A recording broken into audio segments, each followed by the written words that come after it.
This is the recap for the Edge for last week. Of course, we're not done these recaps yet.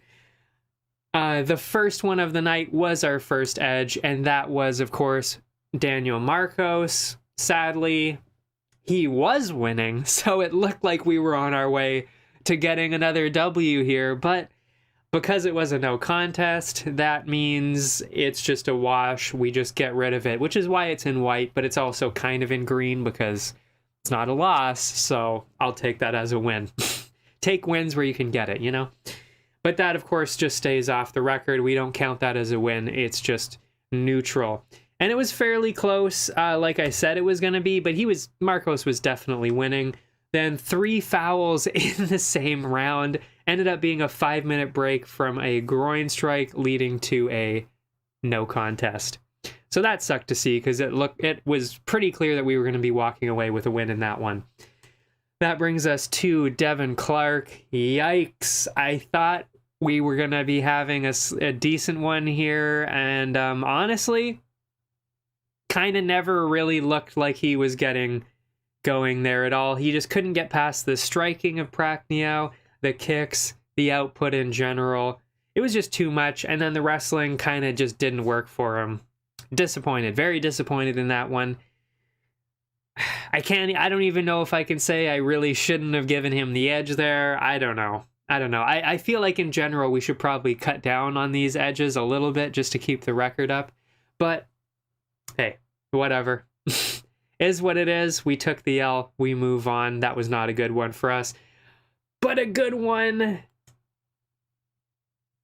in Loma, that's for sure.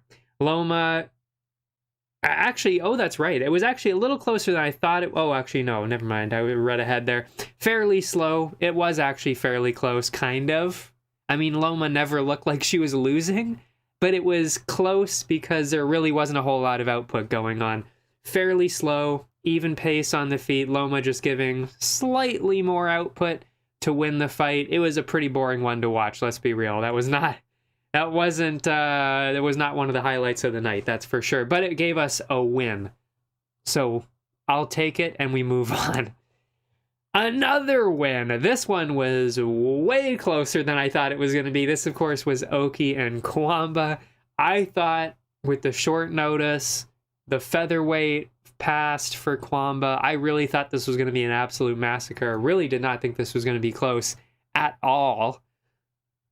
But lo and behold, it was, because it was a split decision, much, much closer than I thought it was going to be. Oki landed a lot more. Kwamba looked pretty good, though. I am very impressed with Kwamba, and I will be definitely remembering that name and using that forward because I was very impressed, and I'm sure he will be a pretty impressive prospect in the featherweight division, not the lightweight division, but the featherweight division for sure in the future. That is somebody to watch out for, that's for sure.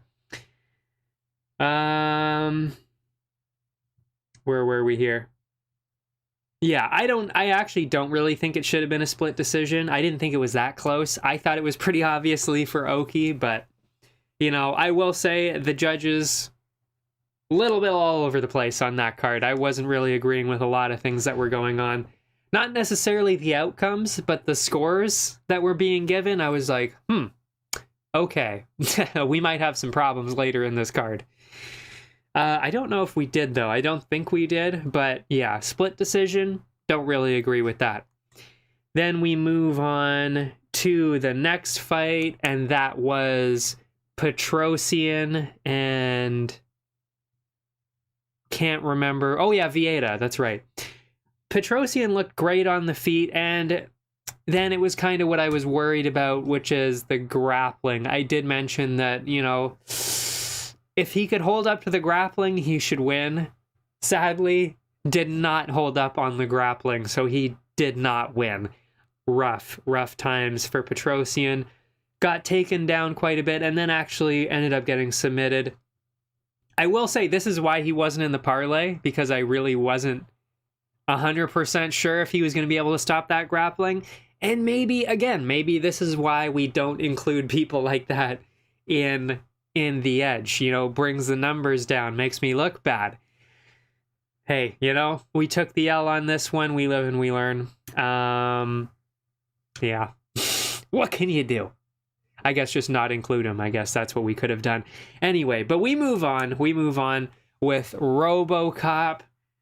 Never a doubt. Never a doubt. I mean, Tavares definitely has a chin.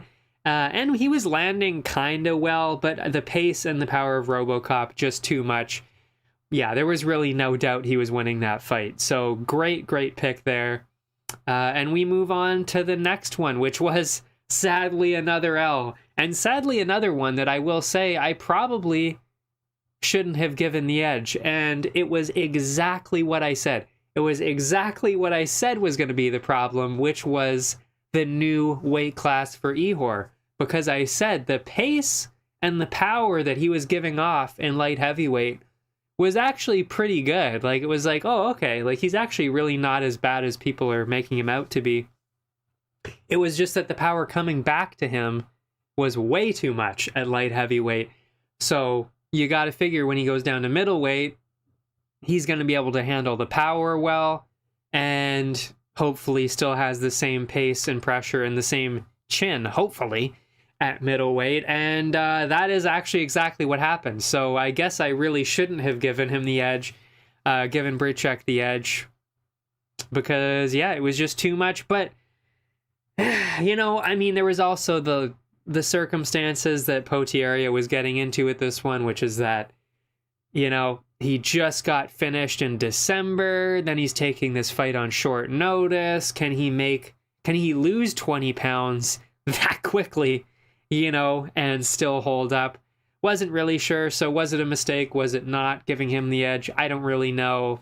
Probably was a bit of a mistake giving Petrosian and Brychek the edge, to be fair. But again, this is why he wasn't in the parlay again. So again, this is why both of them were not in the parlay. And that's why Devin Clark was, because I figured, okay, the grappling should give him the win. I thought he had a better chance. But yeah, this is why they were not in the parlay, these two. And again, if they weren't in the parlay, should I be giving them the edge? That's up for debate. Again, we're just starting this, so maybe I'll cut these numbers down eventually. Maybe I'll just only give ones that I'm like 80% sure instead of like 65% sure or 70% sure. You know, we'll rein that in eventually, but it is what it is. I gave him the edge, whatever. But I will say, on the other side of it, Potiera, definitely somebody to look out for. He is in the right weight class now. And this is what, oh yeah, no, I was just following what I said before. I skipped ahead. He's definitely in the right class now, and he actually is somebody to watch out for. I was honestly kind of impressed, especially compared to what he was before. Definitely impressed. So I'll be looking out for Ihor Potiera at middleweight in the future, that's for sure. Then we move on to the last two that I gave the edge to, being Dan Ige, of course, again, rock solid. Never a doubt there. And then the main event, I gave it to Pyfer, thinking, wow, okay, you know, he's younger, he's got the power, the striking ability, the pace, he's got great ground game as well. I thought he was going to be able to get it done fairly easily, maybe even get a finish. At the very least, I thought he was going to be able to get 3 out of the 5 rounds and then win on the decision. You know, didn't get it done. And this is, by the way, exactly why I ended up switching Ige to that number 1 pick, to the sniper pick, and dropped Pyfer down to the second one. But still, I mean, he was in both of the parlays. I did have a huge amount of faith in him. Just could not get it done. I mean, he definitely won those first 2 rounds. I think he could have pushed really hard to get the 3rd round, and then definitely would have dropped 4 and 5. I really think he could have done that, or maybe even, you know, like, oh, maybe the 5th round, I don't know, you know, really put it on him for the 5th round. But maybe it's just an experience issue. I'm sure he'll come back, and I'm sure he's going to get it done in the future. But all Hermanson on Saturday. So that's it for that. That's the recap. And that brings us to a record of... I mean, again, I don't know if we really need the fireworks here or not, but it's 12-10. I mean, so, you know, another even week, actually. It wasn't even a losing week. We've had 2 even weeks in a row. It was 3-3 2 weeks ago, 4-4 this week with 1 draw and 1 no contest in those. So, again, even 4-4. I mean, it's not a losing week. We still have yet to have a losing week. So 3 non-losing weeks in a row. Technically undefeated, I guess, because I haven't lost. But still, not what you want to see. I'm not impressed with myself. But definitely on a pay-per-view, this is where I usually shine. So this should be a winning week. That's for sure coming up.